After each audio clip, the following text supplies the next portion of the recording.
Hola, buenas tardes. Mi nombre es Emma Alejandra Bretado González y el día de hoy vamos a estar hablando sobre el lenguaje y la internalización de las funciones psicológicas superiores, según Vygotsky. Nos dice que en su enfoque histórico-cultural plantea el desarrollo individual como sujeto de la historia por su fundamento psicológico. Este enfoque enfatiza principalmente el desarrollo de la personalidad y además se dice que el sujeto se concibe como un ser social con acciones más complejas producto de la interacción y de la capacidad de pensar sobre la acción, que le permite aprender a negociar significados en forma congruente con la cultura en la que está inmerso. ¿Esto qué nos quiere decir? Que con quien está involucrado en el momento. Se dice que para Vygotsky, las funciones psicológicas superiores son de naturaleza y de origen eminentemente social. Por eso la obra Vygotsky señala el origen social de los procesos psíquicos y la noción de mediación a partir del lenguaje desde lo interpsicológico o lo intrapsicológico como base para el desarrollo del pensamiento, es decir, que todo lo interno en las funciones psíquicas fue antes externos. Y nos dice también que el aprendizaje sociocultural a partir de signos o símbolos como el lenguaje es el mediador que explica la relación dialéctica existente entre los procesos individuales y sociales. En Pensamiento y Lenguaje afirma que los niveles de generalización en un niño corresponden estrictamente a los del desarrollo en la interacción social. Vygotsky destaca la estrecha relación entre el pensamiento y el lenguaje, entre la actividad mental y la palabra. La función principal de estos signos es la comunicación, ya que ellos permiten la mediación interpersonal y la relación social, el habla y el pensamiento verbal como productos históricos del hombre, y tienen una función esencial en la estructuración de la mente y la conciencia. Es por eso que Vygotsky le atribuye al lenguaje como uno de los sistemas más importantes de signos y significados. La instrumentación del pensamiento superior mediante signos, específicamente los verbales, clarifica la relación entre el lenguaje y el pensamiento. Es decir, el habla se reconoce como un instrumento, un intermediario para el pensamiento superior, y las palabras median y complementan el pensamiento, mas no la reemplazan. Es como un puente que nos va a dar el pensamiento, el lenguaje y las palabras, pero estas no reemplazan al pensamiento. Nos dicen que la teoría de la actividad explica cómo se ajusta el individuo a su contexto y a las condiciones bajo las cuales cambia su pensamiento, y hace referencia a las tres condiciones particulares: la interacción con los objetos, con los otros y con el yo. La actividad relaciona al sujeto como un objeto, un objetivo y las herramientas del pensamiento.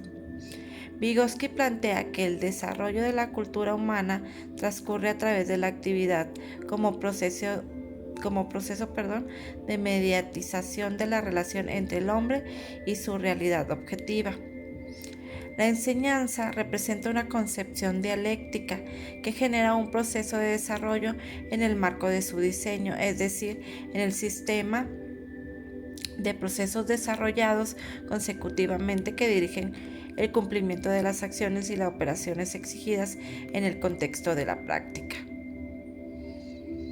Vygotsky además nos habla acerca de la comprensión integradora del diagnóstico, que en el marco de la enseñanza retoma los fundamentos del mismo como conocimiento profundo de las diferentes categorías de la enseñanza, el qué, cómo, por qué y a quienes se enseña. Para la enseñanza se ha desarrollado un imprescindible y se considera como mínimo dos niveles evolutivos en los estudiantes, el de sus capacidades reales y el de sus posibilidades para aprender y desarrollarse con la ayuda de los demás. O sea, qué tanto puede hacer él solo y cómo puede desarrollarse cuando tiene ayuda de más personas. Por eso existe la diferencia entre uno y el otro nivel, y por eso es la zona de desarrollo próximo, definida como la distancia entre el nivel real de desarrollo, determinado por la capacidad de resolver un problema, y el nivel de desarrollo potencial, determinado a través de la resolución de un problema bajo la guía de un adulto o la colaboración con otros pares más capacitados. Es una distancia entre lo que sabe y lo que puede realizar. En otras palabras, es la gama de habilidades que una persona es capaz de realizar, lo que ya habíamos dicho con asistencia, pero lo que aún no puede realizar de manera independiente. Vygotsky creía que la interacción entre compañeros era una parte esencial del proceso de aprendizaje para que los niños aprendieran nuevas habilidades. Él sugirió la interacción entre estudiantes más competentes con personas menos calificadas.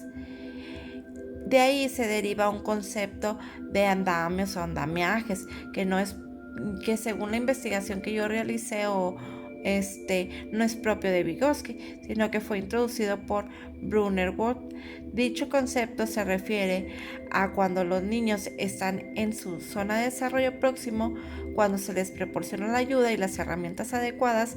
A dichas ayudas se le denominó como andamio, o sea, cuando se le da al estudiante lo que necesita para llevar a cabo una nueva tarea o habilidad.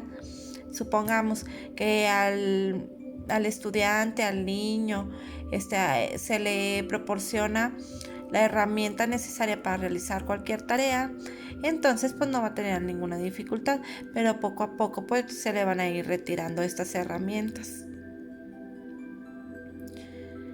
Los maestros y los padres de familia pueden aprovechar esta circunstancia, proporcionando oportunidades educativas, pequeños fragmentos de conocimiento y habilidades que permitan al niño ir avanzando en su camino de aprendizaje continuo.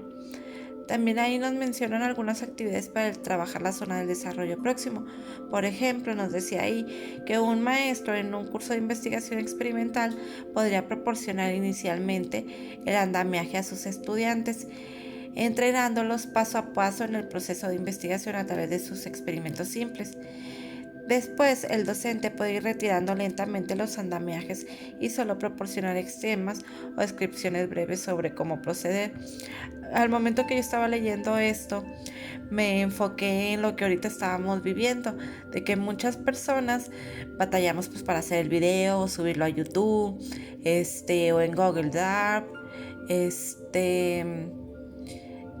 pero ustedes nos estuvieron proporcionando esos andamiajes, esas herramientas desde el primer curso de inducción que estuvimos checando aquí en la maestría. Entonces poco a poco se nos van a ir retirando estas andamiajes o herramientas para poder hacerlo nosotros solos.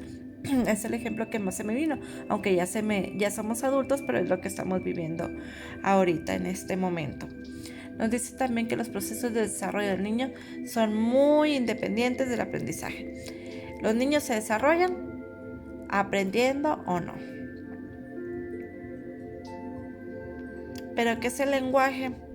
Estamos viendo todo lo que nos habla Vygotsky, pero aquí nos dice que es una función que se adquiere por medio de la interacción del infante con el medio que lo rodea y por los medios de que adopta en sus entornos. Y nos dice que el lenguaje es meramente biológico. También nos mencionan las etapas del lenguaje, que son 3. El lenguaje social, que es de 1 a 3 años, el lenguaje egocéntrico, de 3 a 5 años, y el lenguaje interiorizado.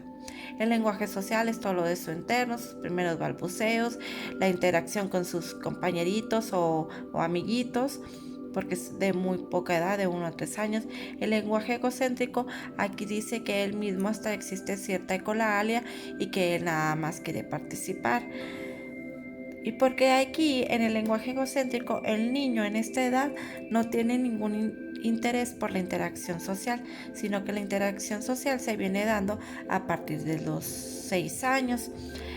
En cambio, el lenguaje interiorizado, pues ya existe un poco más de conciencia, ya existe la interacción social, entonces ya se va dando algo interiorizado para poder ser externado después. Vygotsky considera que el lenguaje y el pensamiento tienen relaciones funcionales interconectadas y también se da cuenta que el lenguaje social emerge cuando el niño transfiere sus formas de comportamiento social a la esfera personal e interior de las funciones psíquicas. Vygotsky sostiene que el habla no depende necesariamente del sonido. De forma experimental, reconoce que el desarrollo tanto del pensamiento como del lenguaje se da en el niño a partir de los 2 años, además de que el lenguaje no puede ser descubierto sin el pensamiento. Por último, agregué esta tablita en donde nos dice las dimensiones, los componentes y las unidades del lenguaje. Sabemos que existen 3 dimensiones en el lenguaje, que es la forma, el contenido y el uso, y el componente de cada una. El componente de la forma pues es el fonológico, el fonético y el morfosintáctico, que en sus unidades son el fonema, el sonido y la palabra. Después viene el contenido, que sus componentes son el sintáctico y el semántico, que vienen dando sus unidades la oración o la palabra, que también la podemos conocer como morfema. Y por último, el uso del lenguaje, que es el pragmático, es cuando existe el contexto o el discurso. Entonces, así como para concluir, podemos decir que el lenguaje, dentro de su internalización, pues viene siendo todo lo que se interactúa con su contorno, con su entorno, y es meramente social. Pues espero que haya quedado muy bien y ahí disculpe un poquito el ruido del exterior. Gracias.